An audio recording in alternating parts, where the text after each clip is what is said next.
Jadi gini, sejak tahun lalu kan kita sudah mulai penyelidikan kasus dugaan korupsi mengenai pengadaan program siap siar di TVRI. Program ini menggunakan anggaran APBN, artinya keuangan negara, sebesar 47 miliar lebih. Dari hasil penyelidikan selama ini, kemarin berdasarkan hasil gelar perkara, telah menemukan bukti permulaan yang cukup untuk meningkatkan kasus ini ke tahap penyidikan. Sekaligus ditetapkan 3 orang tersangka, yaitu tersangka pertama berinisial M. Beliau ini adalah Dirut PT Viandra Production, seorang artis ya. Oleh itu, kepada ketiga tersangka ini segera akan dilakukan pemeriksaan secara intensif mulai pekan depan. Dimulai dari pemeriksaan saksi-saksi, kemudian pemeriksaan ketiga tersangka itu sendiri. Penyidik sampai hari ini belum menentukan atau menahan ketiga tersangka. Ketiganya sudah dimintakan pencegahan untuk ke luar negeri. Demikian.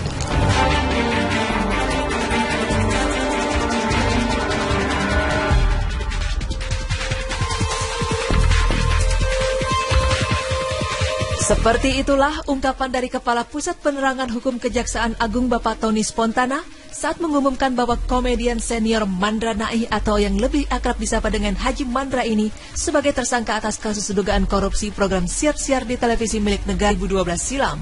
Sebelum akhirnya resmi ditetapkan sebagai tersangka, Mandra rupanya sempat diperiksa tahun lalu sebagai saksi dalam kasus tersebut. Namun dengan sederet bukti-bukti kuat yang telah diperiksa oleh pihak Kejaksaan Agung, Mandra beserta 2 nama lainnya pun ikut terseret dalam kasus tersebut.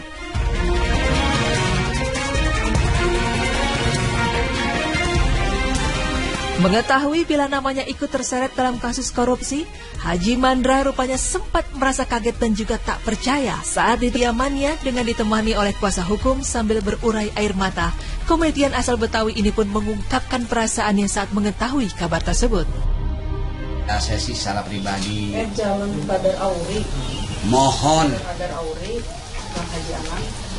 dengan adanya ini saya minta tolong diadilin seadil-adilnya. Saya yakin keadilan itu masih ada di kita. Dan kedua kalinya saya mohon doa restunya buat penggemar saya, komunitas saya, saudara Handai Tolan. Mohon doa restunya.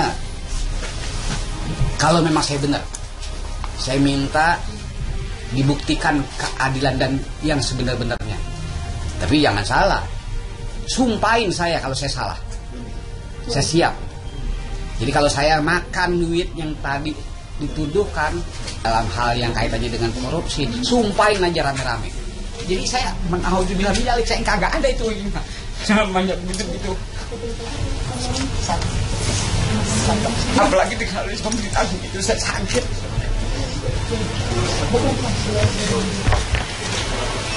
Kamu masih terjebak berarti, Pak? Ya. Dengan adanya pemberitaan tersebut, tak hanya merasa dirugikan, Mandra pun merasa bahwa dirinya hanyalah korban dalam kasus tersebut. Pria kelahir 1965 tak menyangka mengapa kepolosan yang dimilikinya justru dijadikan alat untuk menutupi siapa yang ada di balik kasus ini. Ada dari peristiwa-peristiwa yang runutnya tadi saya jelaskan juga itu ada penjebakan. Dengan dijanjikan keuntungan dengan seberapa, tapi dirugikan yang sangat luar biasa. Dibunuh banget karakter saya. Kalau memang saya deteksi bilang, tolong bantu doa saya biar saya kuat, saya sehat. Dengan tangan ini, coba ini doain saya. Saya yakin masih ada. Besok. Dan penegak hukum juga tolong buktikan nih, yang benar ya benar. Kutuk saya kalau memang saya salah. Kalau saya makan seperti apa yang dituduhkan sama saya. Nah, untuk dilanjutkan, saya paling benci sama yang yang berhubungan dengan itu, Bang. Masalahnya saya nggak terima banget. Kalaupun saya meninggal dengan ada aliran dana yang kaitannya enggak ada hubungan. Dan seolah ingin mencari kebenaran atas apa yang sebenarnya terjadi, di hadapan para media, Mandra pun mencoba menghubungi salah satu rekannya yang juga jadi tersangka dalam kasus tersebut. Dan berikut hasil percakapan Mandra dengan salah satu rekan nama Iwan. Kita ketemu ngobrol dah, gitu. Ngobrol apa yang diobrolin? Orang saya ditulis di TV gede-gede saya itu jadi tersangka. Lah siapa yang nyaplok itu? Nama saya kagak lihat. Hah? Nama saya kan juga. Situ mah kagak ngetop. Saya yang ngetop mah, yang orang pada tahu. Ini kagak ada berita itu jadiin berita, kawan. Orang jelas banget. Itu ngomong-ngomong duitnya. Ya apa ya? Duitnya itu kemana baik? Sampai segitu banyaknya. Itu iya. Hah? Itu kalau kita ngeliat sampai 40M ditumplekin ke saya semua itu. Lah itu kalau ngeliat di TV itu running text-nya lah kita seniman Betawi apa namanya terlibat korup sampai 40M lah empuk amat itu bahasa. Dia tawa. Lah, mau pusing lah boleh-boleh ya. Tapi nggak tahu juga sih ya. Sekarang mereka pada sibuk nih. Hah? Orang-orang pada sibuk ngurusin kita.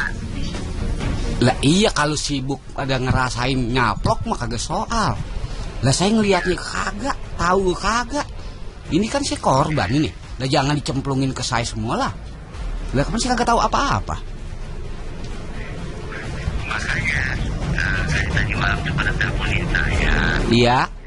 Siapa tuh? Itu bos-bosnya. Bos-bosnya siapa? Bos-bos di BRI. Oh bos. Siapa sih? Siapa? Hah? Pak Edi? Oh, direktur keuangan. Terus sama siapa lagi?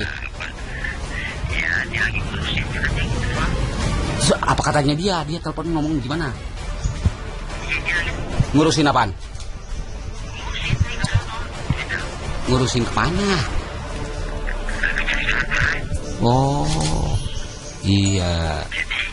Jadi mereka lagi ngurusin ke sono, Bang. Oh, iya. Karena saya katakan dia tahu.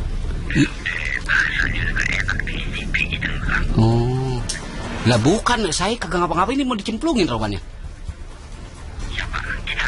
Saya, kalau kita, saya. Hah? Bertiga. Ya, Banyak bertiga. lah emang apa saya? Bertiga tuh. Abang, saya, sama Jol Aspir. Lah enteng amat itu mulut. Rumah saya mau dicemplungin. Lah emang saya ngapa? Lah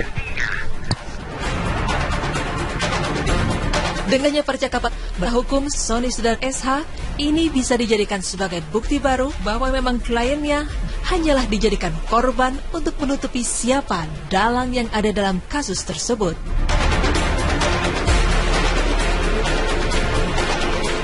Yang di situ ada suatu fakta menarik ya. Jadi ada kebetulan Bang Haji Mandra menelpon seseorang yang namanya Saudara Andi. Di situ bukan Andi yang ditelepon. Saudara Iwan yang ditelepon. Mohon maaf, Saudara Iwan itu. Nah di situ ada fakta-fakta baru terungkap dari hasil pembicaraan telepon pada pagi tadi. Jadi saya pikir dari situ kita juga bisa untuk menelusuri bahwa di belakang ini ada apakah gerangan. Itu yang tabir ini harus terungkap. Jadi jangan sampai hanya seorang Haji Mandra ini dengan kepolosannya, dengan apa adanya, dengan keinginan untuk menjual sebuah hasil karya sinetron untuk menghibur rakyat Indonesia, akan tetapi sekarang ini mendapatkan kapasitas sebagai tersangka, yang mana Pak Haji Mandra ini tidak melakukan dari awal untuk sebuah proses kerjasama dengan, di mana melalui seorang broker. Itu yang bisa kita jelaskan. Juga ada temuan fakta menarik bahwa beberapa dokumen ini ternyata Pak Haji Mandra ini tidak menandatangani. Contohnya seperti ini. Ini Pak Haji Mandra tidak pernah menandatangani dokumen-dokumen ini. Sudah diakui oleh seseorang yang nanti namanya kita akan ketahui, ternyata ini hasil scan. Itu yang beberapa hal yang menarik. Dan sekali lagi saya ulang, dalam proses pelaksanaan pekerjaan kerjasama dan ini memang banyak yang tidak transparan di sini. Karena apa? Karena melalui seorang broker, dan broker ini menjual produk ini ditentukan lebih dulu, sinetron bekas tayang itu dengan harga tertentu, nah nanti dijual sendiri oleh yang bersangkutan. Itu yang saya bilang tidak ada transparansi, kurang lebihnya begitu.